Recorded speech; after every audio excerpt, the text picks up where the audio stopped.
Record Store Day. Record collectors love to talk about it. There's always a bit of controversy, but few talk about the reggae aspect of it. The reggae releases coming out in conjunction with Record Store Day.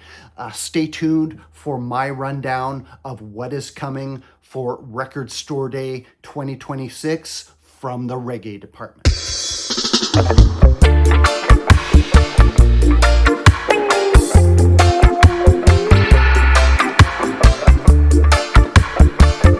Welcome back, everybody. Thanks for joining me in the record room today. My name is Doug. If you are new to the channel, thought I would do something a little different today, something I've never really talked about too much on my channel before. Record Store Day, not a huge deal for me personally as far as record collecting. I did go to it once or twice in the early years, bought a few of the exclusive releases on the day they came out at the stores.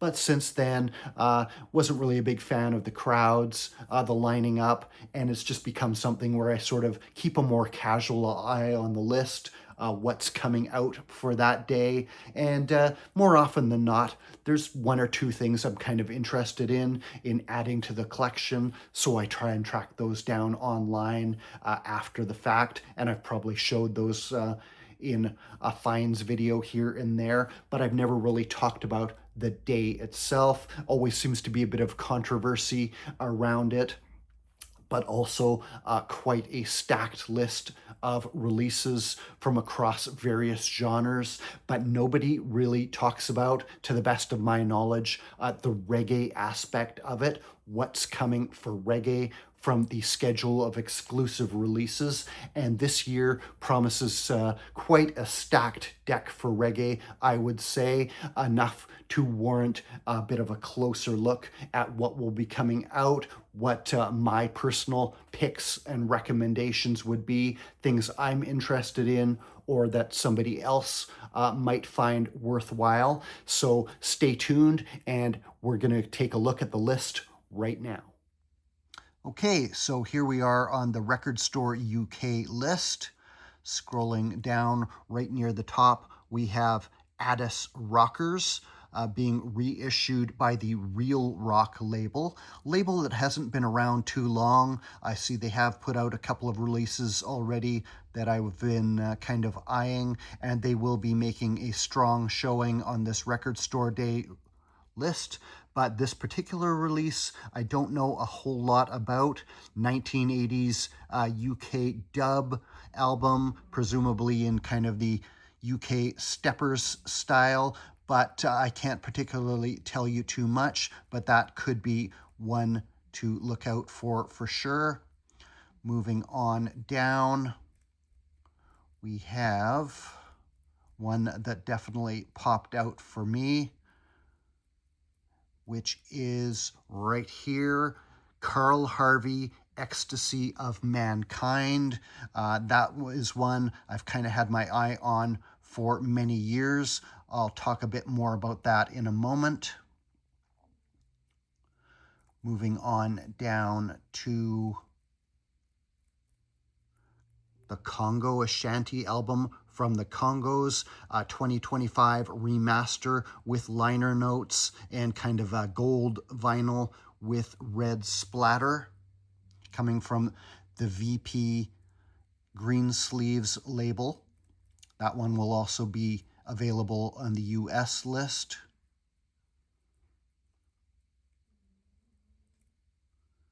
Moving down.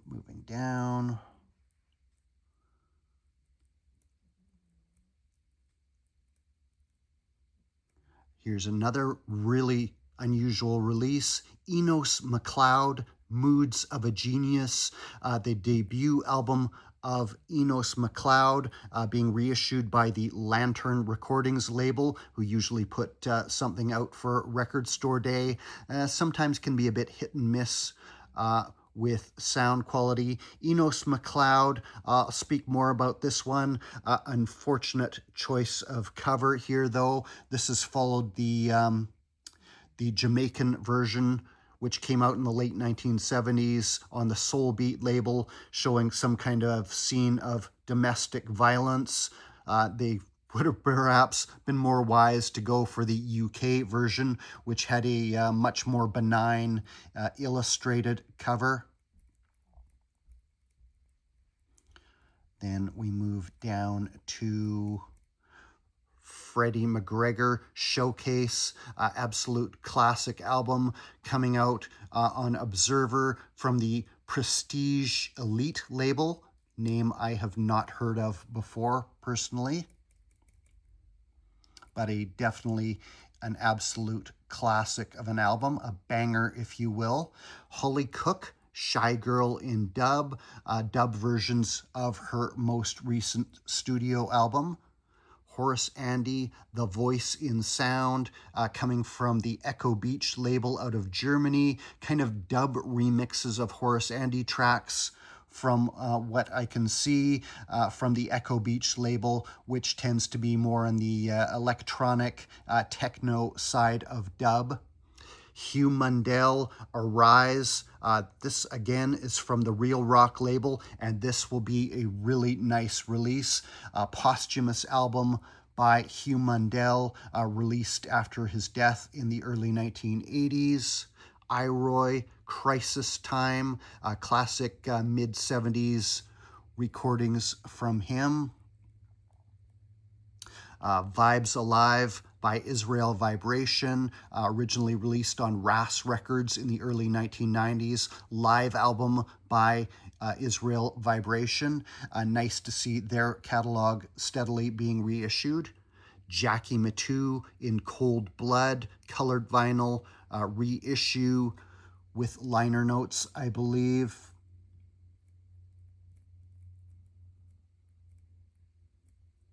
Moving on down, what do we see?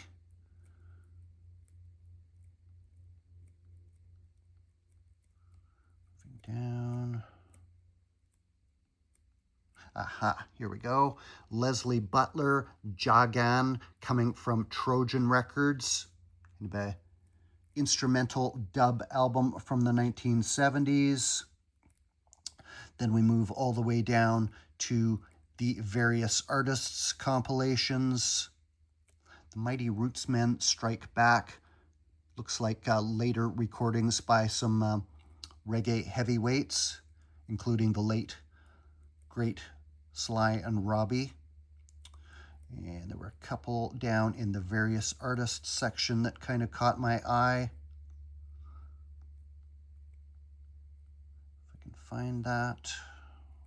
Where are we here?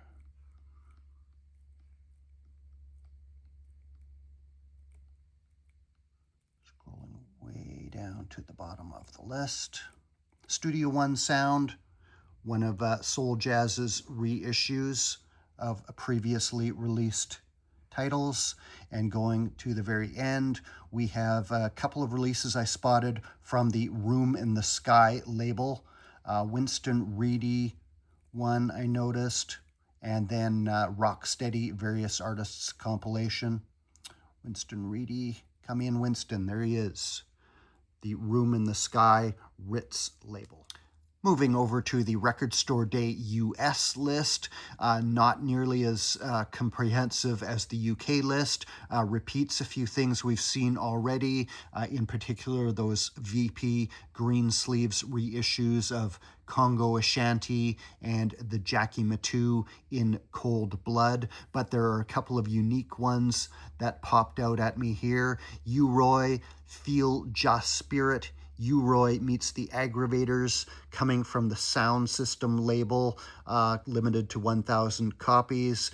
Not too sure what this will be. The Sound System label is a US one. It's been around for a few years. Don't put out a huge amount, but kind of sporadically pop up with a new release, often in conjunction with Record Store Day, and often with a mid-70s U-Roy or Channel 1 focus. So might be a good one. We shall see. And then there was also one very nice one with a bit of a wrinkle, as it seems. Bunny Whalers Rock and Groove. Absolute masterpiece of an album, one of his very finest albums, showing him adapting to the dance hall style of the early 1980s, Solomonic Productions with Dub Shot Records, overseen by his son apparently, but startlingly, no extended mixes of the songs as they originally appeared on the album. So, what's the skinny? What's the good, the bad, and the ugly of Record Store Day 2026, if there are any? I'm going to start off with my take on that US list. The U-Roy one from Sound System Records. Going to reserve judgment on that until further info becomes apparent. Could be good. Sometimes some of their previous releases have been a bit hit and miss for sound quality, and kind of depends on how much more mid-1970s U-Roy in that Bunny Lee Aggravators Channel 1 axis you kind of need in your collection. I might have enough, but probably a worthwhile release for some of you. There's also a Prince Buster on tour in the UK in 1967 I saw. Don't know if I showed it in the clip. That's coming from the Blue Beat label. I guess a reissue of an album that originally came out in 1967. The Freddie McGregor Showcase, absolute classic of an album produced by 90 The Observer. My copy is on Sonic Sounds. That's getting reissued. Definitely worth it for some of you. I have it already. Jagan, very good one as well for fans of quite mellow, kind of instrumental dub, not kind of storming roots type of dub, but I've got original of that already. Lucky local find some years back. The ones from VP Greensleeves, Jackie Matu, what was it? In Hot Blood, I believe. That's a no-brainer. Do not have that one in my collection. Good to see that coming out again. They're also putting out the Congo Ashanti album, the follow-up to Heart of the Congos. I've got original of that already on Columbia, but looks like it's a gatefold pressing, colored vinyl with new liner notes, remastered for 2026. Might almost honestly be worth buying again. Some I've talked to rate this album higher than the masterpiece Heart of the Congos. This album, by the way, came about after their break from Lee Scratch Perry, disputes over Heart of the Congos, how that album was handled, and linked up with a French record executive who had some mysterious links to Nico from the Velvet Underground, I believe, but very solid album. Might be definitely a good one. The only baffling one is Bunny Wailer's Rock and Groove. Banger of an album. Absolute cracker. Deserves to be in any reggae collection. It's my copy on Solomonic, but releasing it without the extended cuts, that's really a strange move. Every time this album gets reissued, they seem to chop it up, make a mess of it somehow. Really unfortunate. Moving over to the UK list, the Addis Rockers one might be good. Iroy, Crisis Time, definitely a good album. Again, that mid-1970s sweet spot. However, I already have original of that one on that beautiful early Virgin label. But Iroy, Crisis Time, good DJ album. Holly Cook, Shy Girl in Dub, might be one I would check out. Still haven't cracked the seal on her most recent vocal album, Shy Girl, and the dub counterpart already coming out again. Studio One Sound, that's probably a good one. Can't really go too wrong with any of those soul jazz compilations. However, I already have the original from 2012, I believe. Now, the one I'm most excited about, perhaps, is Carl Harvey, Ecstasy of Mankind. Carl Harvey might be a name not familiar to many. He was born in Jamaica, moved to Toronto the late 1960s, I believe, where with his brother Rupert, he founded Crack of Dawn, the first black band signed to a major label in Canada, released this funk banger in Canada in 1976. Carl Harvey right there, along with his brother Rupert. Rupert would go on to found long-running reggae band Messenger in the 1980s. Carl would also get involved with that, but his longest running gig was as lead guitar in Toots and the Maytals, beginning with this 1980, I believe, live album, continuing on through the decades up until Toots Hibbert's passing. Where is he? Carl Harvey on guitar, the new guy in the band at that time. Stellar career, I can't really go into fully here, but in between those stints with Crack of Dawn and Toots and the Maytals, he did some session work in Jamaica, including for Bunny Lee. So that Ecstasy of Mankind is a rare guitar instrumental dub album.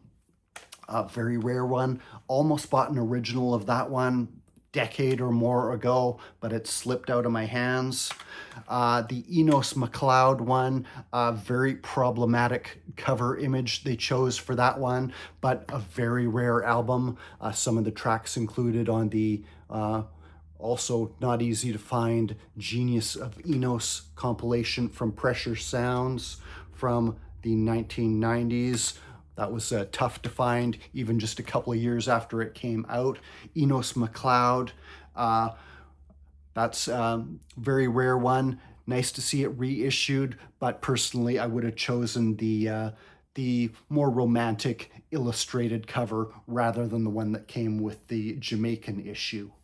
But for me, the real winner for Record Store Day 26 is the Real Rock label, coming with Arise from Hugh Mundell, rather, the posthumous album from him. Wasn't released, I think, until 1990s, early 2000s-ish. I've never heard that one before, missing from my collection all these years. Maybe late 80s it originally came out on the Atra label, I believe, but very tough one to get. Hugh Mundell, Arise, his posthumous album he was working on at the time of his untimely death. That one, the Carl Harvey album they are putting out. So some very strong showings for Record Store Day 2026. Probably a good 4 or 5 I might try and track down, as opposed to typically 1 or 2 nice releases that come out. For reggae fans, this is looking to be a very good RSD. Hope you found this guide useful, guys. Cheers, and thanks for watching.